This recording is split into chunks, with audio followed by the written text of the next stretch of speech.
하나님께서 영광 받으신 줄 믿습니다. 또한 우리 모두에게 은혜가 된 줄 믿습니다. 거룩한 주일 아침 하나님을 예배하기 위하여서 이 자리에 나오신 우리 성도님들 한 분 한 분을 사랑하고 축복합니다. 여러분 보고 싶었습니다. 하나님 말씀을 나누기 전에 우리의 마음을 담아서 좌우 계신 분들을 축복하고 하나님 말씀을 들었으면 좋겠는데 이렇게 하시면 좋겠습니다. 하나님은 당신을 사랑하십니다. 힘내세요.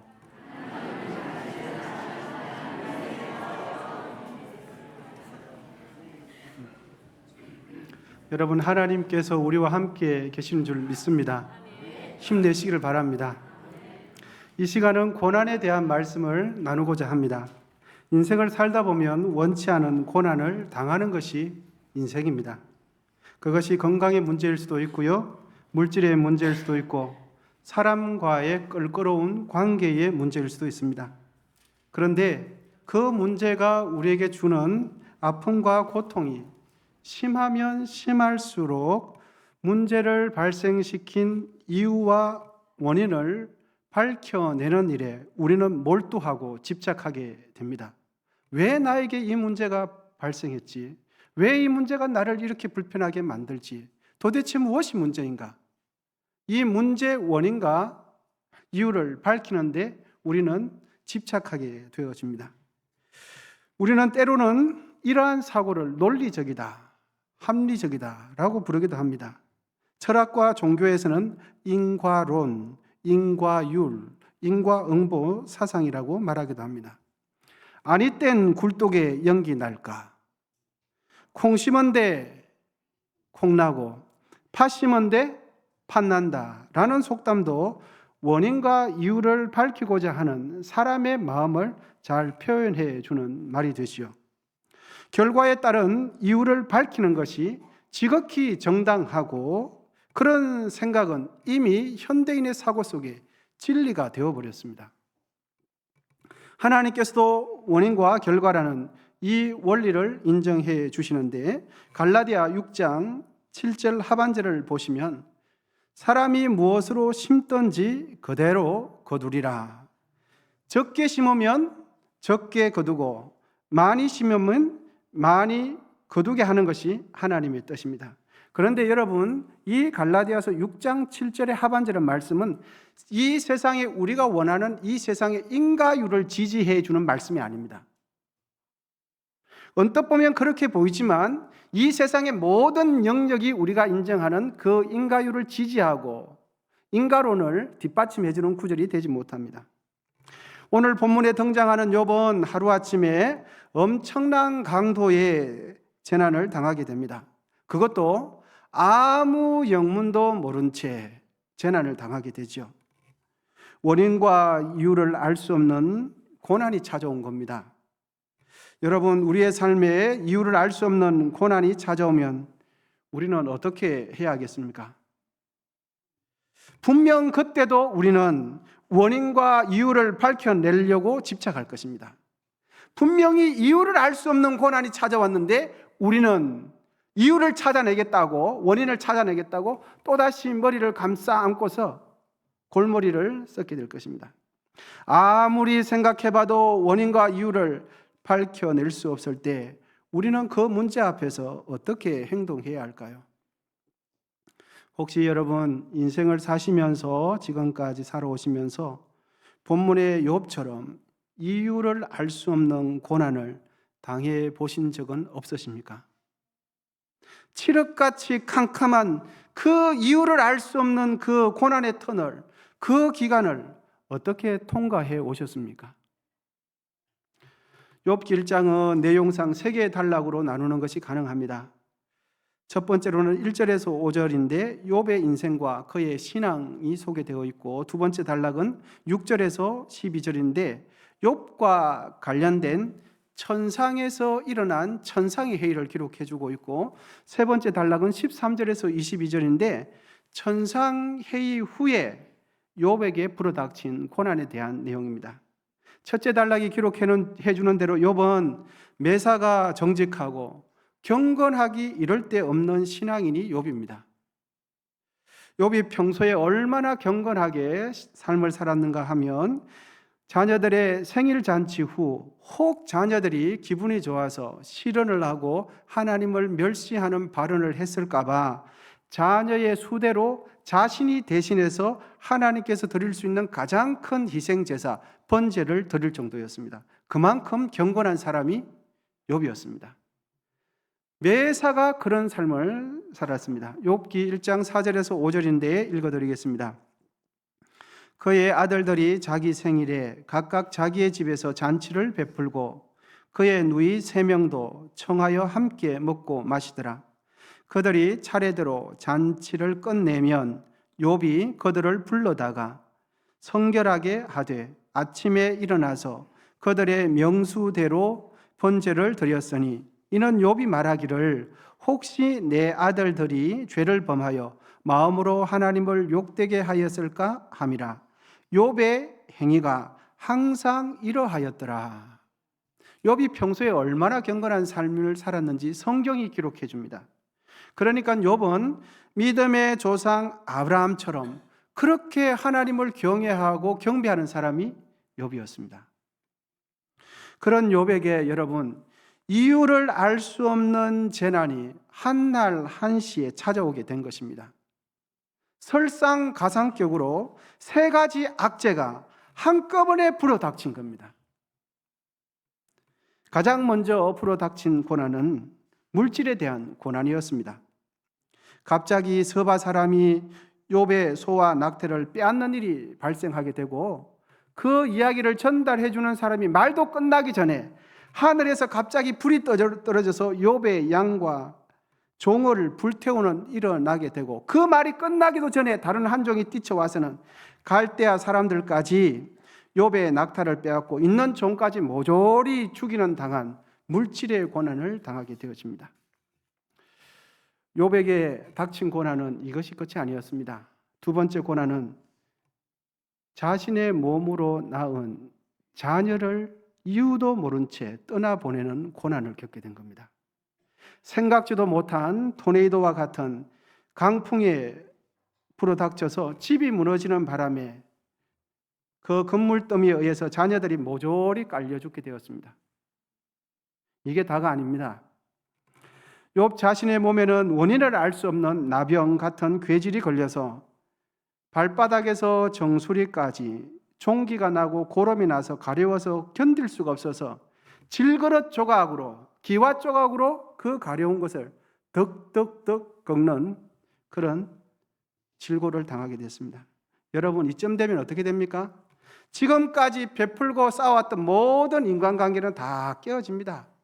수십 년 공들여 왔고 정을 나누던 사람들도 하루아침에 다 끊어집니다. 급기야는 자신의 아내까지 욥에게 이렇게 말을 합니다. 차라리 당신이 섬기는 그 하나님을 저주하고 죽어라 말을 하고 아내가 떠나버립니다.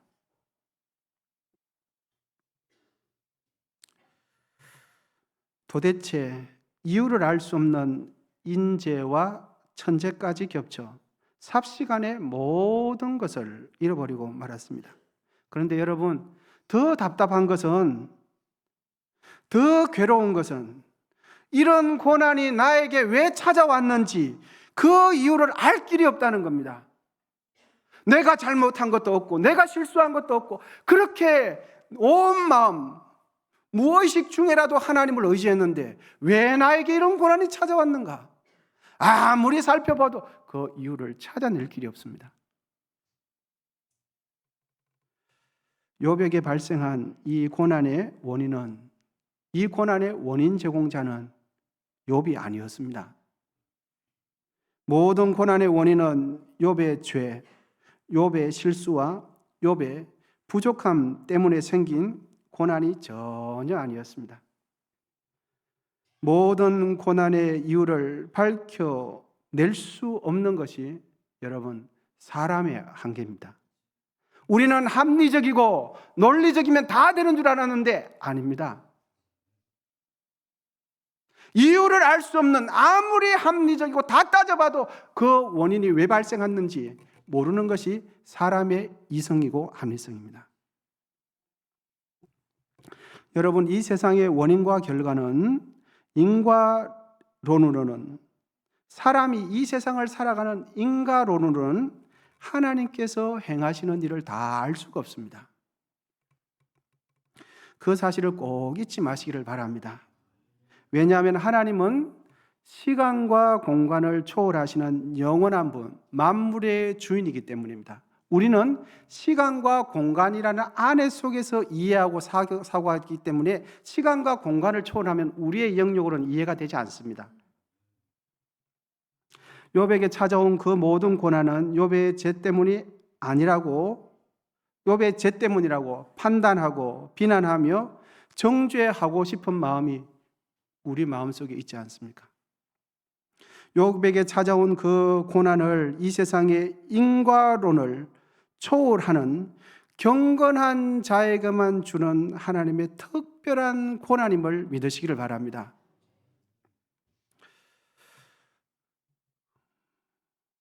욥에게 찾아온 고난에 대한 이유를 정확하게 아시는 분은 땅에 있는 사람이 아니라 하늘에 계시는 하나님 한 분밖에 모르십니다.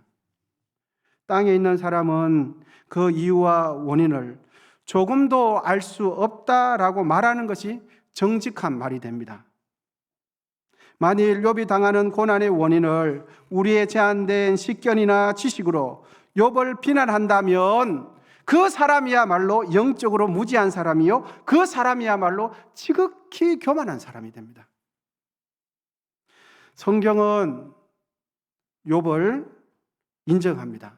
그리고 하나님께서는 그러한 욥의 경건을 칭찬하실 만큼 경건한 사람이 여러분 욥입니다. 이유를 알 수 없는 고난을 당하는 욥을 보며 우리가 주목해야 할 것은 그 고난 속에서도 하나님을 향하여 원망하고 있지 않다는 점입니다. 오히려 더러운 땅바닥에 엎드려 하나님을 경배하며 찬양하고 있다는 사실입니다. 여러분, 본문 20절인데요. 20절 같이 한번 읽으시면 좋겠습니다. 시작.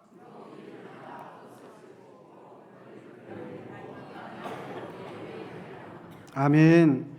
옷을 찢었다는 것은 주체할 수 없는 슬픔이나 고통을 표출하는 욥의 행위가 되고, 머리털을 밀었다는 것은 자신이 무가치한 인간이라는 것, 불명예스러운 사람이라는 것을 고백하는 괴로운 표현이 됩니다. 여러분, 자신의 모든 재산을 한날 한시에 다 잃어버리고 자신의 생명보다 귀하게 여기는 자녀까지 다 잃고, 그럼에도 불구하고 그 욥이 땅에 엎드려 경배했다면 욥에게 찾아온 그 고난은 우리 모두가 생각하는 이 세상이 진리라고 믿는 인과론에 따른 죄의 결과가 아님이 명확하게 드러나지 않습니까? 여러분, 잊지 마시기를 바랍니다. 우리의 신앙의 진정한 모습은 평안할 때보다 위기의 순간, 고난의 때에 정확하게 측정이 됩니다. 우리 같이 한번 읽으시면 좋겠습니다. 시작.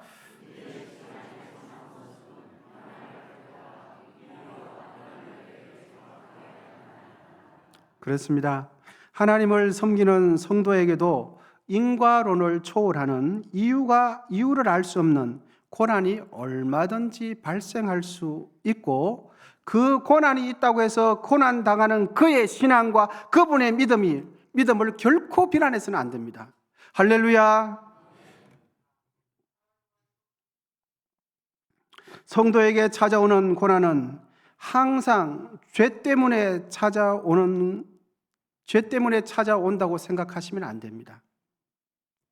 그러므로 고난 당하는 이웃을 대하면서 나의 제한된 지식과 경험으로 고난 당하는 그를 향하여 판단하고 속으로 정죄하고 속으로 비난하는 것을 하면 안 됩니다. 고난 당하는 지체에게 우리가 진심으로 해야 할 것은 아파하며 울고 있는 그분을 사랑으로 감싸 안아야 됩니다. 그리고 그분을 위로하고 격려하면서 함께 울어야 합니다. 뚝 떨어져서 마음으로 판단하고 정죄하면 내가 바로 하나님 앞에서 정말 교만한 자가 되는 것이죠.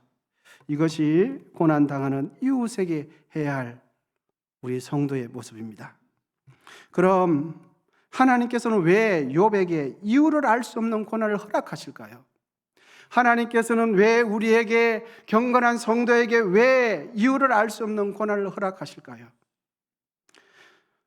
욥기 23장 10절인데 여러분 욥의 고백을 잘 들어보시기를 바랍니다. 그러나 내가 가는 길을 그가 아시나니 그가 나를 단련하신 후에 내가 정금같이 되어 나오리라. 아멘.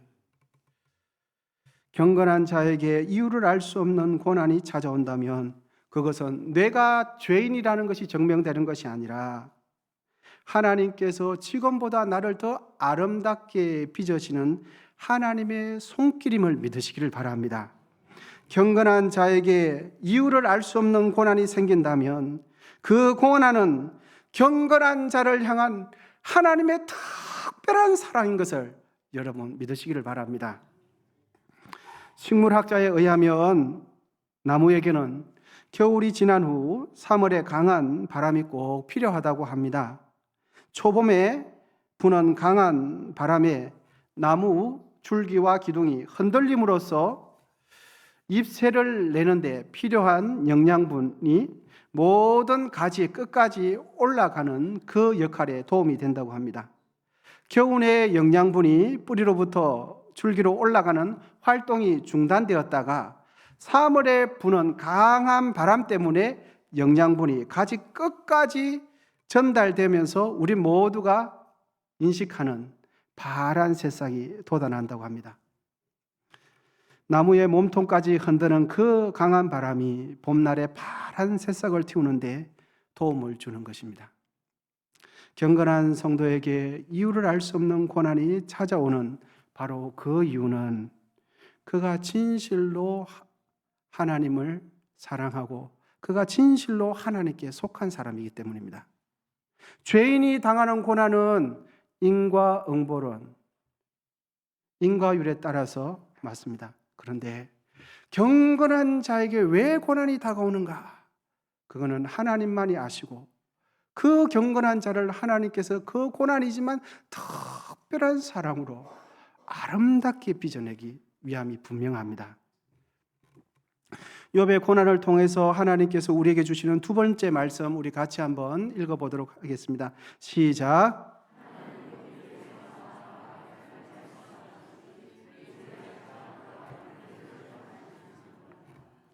21절 하반절에 욥은 이렇게 고백합니다. 여호와의 이름이 찬송을 받으실지니이다. 여러분, 오늘 본문에 있는 이 욥은 어떤 상황 속에서 하나님을 경배하고 있습니까? 자신의 인생 가운데 가장 비참하고 자신이 일평생을 살아오면서 가장 고통스러운 이때에 땅에 엎드려 하나님을 경배하고 있습니다.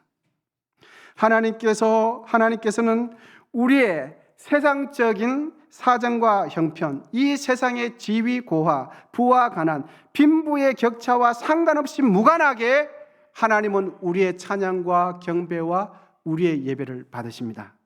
할렐루야.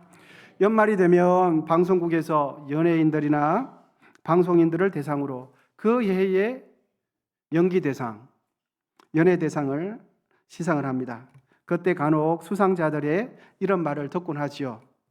이 모든 영광 하나님께 올려드립니다 하고 고개를 숙이고 이제 퇴장을 합니다. 그런데 여러분, 참으로 그 고백도 귀한 고백인데, 그런데 하나님은 남들이 부러워하는 상을 받을 때만 그 순간에만 영광 올려드립니다 라고 한다고 해서 영광 받으시는 것이 아닙니다. 진짜 우리가 하나님께 영광 돌릴 수 있는 가장 최고점은 이유를 알 수 없는 고난이 찾아왔을 때 아무도 모르는 그 괴로운 심정으로 땅에 엎드려 하나님 하고 경배하며 찬양하며 예배할 때에 하나님께서 가장 크게 받으신다는 것을 여러분 믿으시기를 바랍니다.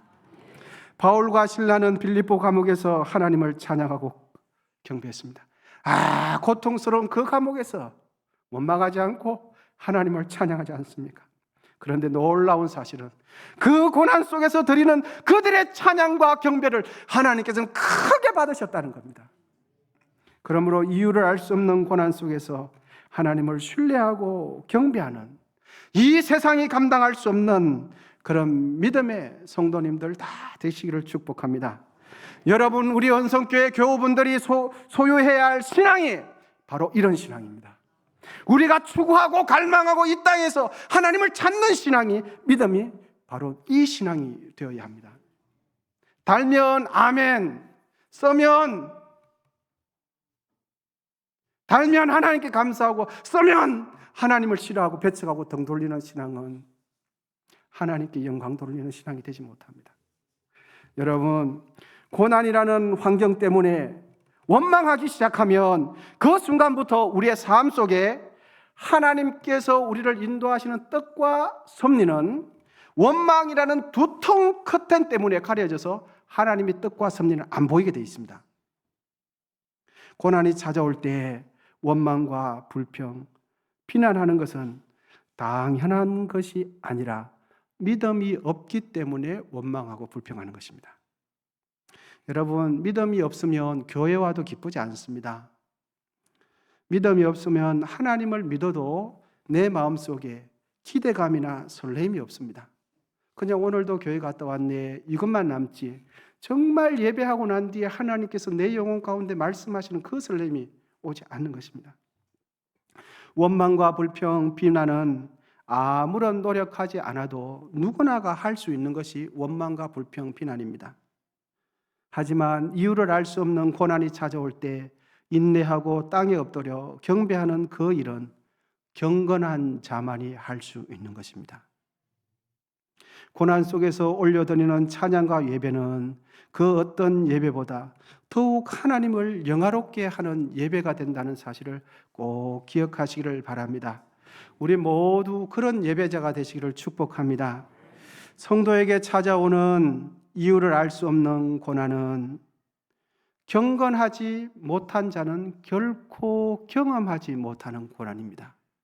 경건한 자에게만 주시는 그 고난은 경건하지 않은 자는 평생을 살아도 영광스러운 그 고난의 반대편에 있는 그 고난을 한 번도 경험하지 못하는 것입니다. 내가 잘못해서, 내가 실수해서, 내가 죄를 지어서 받는 고난은 당할 수 있지만 경건한 자에게 오는 이유를 알 수 없는 그 고난, 하나님만이 아시는 그 고난은 경건한 자만이 받을 수 있는 고난입니다. 영국에 나온 세계적인 문학가요 목사인 존 버년의 인생길은 고난 자체였습니다. 직업이 땜쟁이였는데 몹시 가난했습니다. 그가 나가던 교회의 목사님이 병약해서 가끔 설교를 못하시게 되면 존 버년이, 목사는 아니었지만 대신 설교를 하곤 했습니다. 이후에 교인들의 요청에 의해서 그 교회의 담임 목사님이 되셨습니다. 그런데 사회적인 역사에 따라서 교회 금지령이 내려지면서 존 버년은 감옥에 갇히게 되었습니다. 버년이 갇힌 감옥은 불결하고 음침하고 습기가 차고 또 차가워서 눈썹에 서리가 맺힐 정도였습니다. 도저히 그 속에 있을 수가 없었습니다. 버년은 신앙을 굽히고 감옥을 나가고 싶은 유혹을 받을 때가 한두 번이 아니었다고 합니다.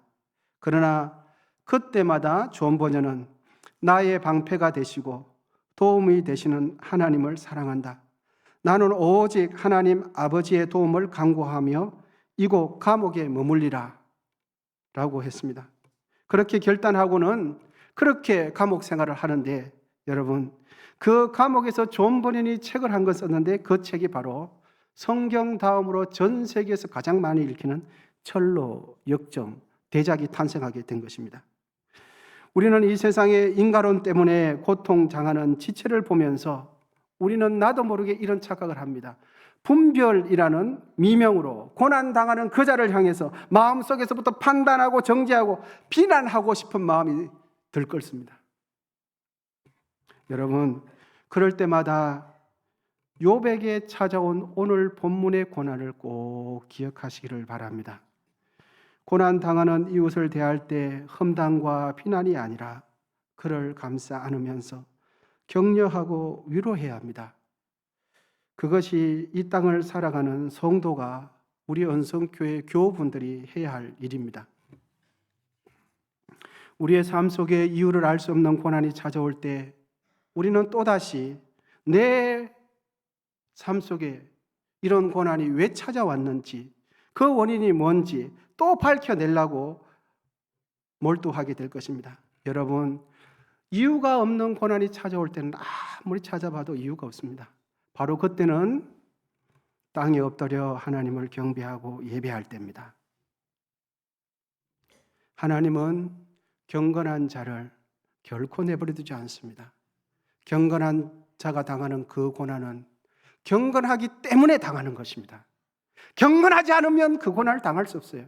그리고 그에게 찾아온 그 고난은 하나님의 더욱 그분을 귀하게 빚어가시기 위한 특별한 섭리인 것을 꼭 기억하시기를 바랍니다. 영국 속담에 이런 말이 있습니다. 잔잔한 바다에서는 좋은 뱃사공이 만들어지지 않는다. 잔잔한 바다에서는 훌륭한 뱃사공이 만들어지지 않는다. 이유를 알 수 없는 고난이 찾아올 때 포기하거나 좌절하지 마시고 하나님을 신뢰함으로 오늘 본문에 있는 욥의 고백처럼 점검과 같이 되어 나오리라. 이 비전을 가지고 고난 속에서도 하나님을 경외하는 우리 모두가 되시기를 축복합니다. 기도하시겠습니다. 하나님 아버지, 욥의 인생 속에 이유를 알 수 없는 고난이 찾아왔을 때 하나님께서는 변함없이 욥을 사랑하신 것을 이 시간 깊이 깨닫게 됩니다. 우리의 인생에 이유를 알 수 없는 고난이 찾아올 때 욥처럼 그 고난 속에서 하나님을 경외하고 그 고난 속에서 하나님을 예배하며 그 고난 속에서 하나님을 경배하는 법을 배우게 하옵소서. 더욱 하나님을 신뢰하게 하시고 더욱 하나님만을 주인 삼고 이 땅을 성도로서 그리스도인으로서 당당하게 살아갈 수 있도록 은혜를 베풀어 주옵소서. 예수님의 이름으로 기도하옵나이다. 아멘.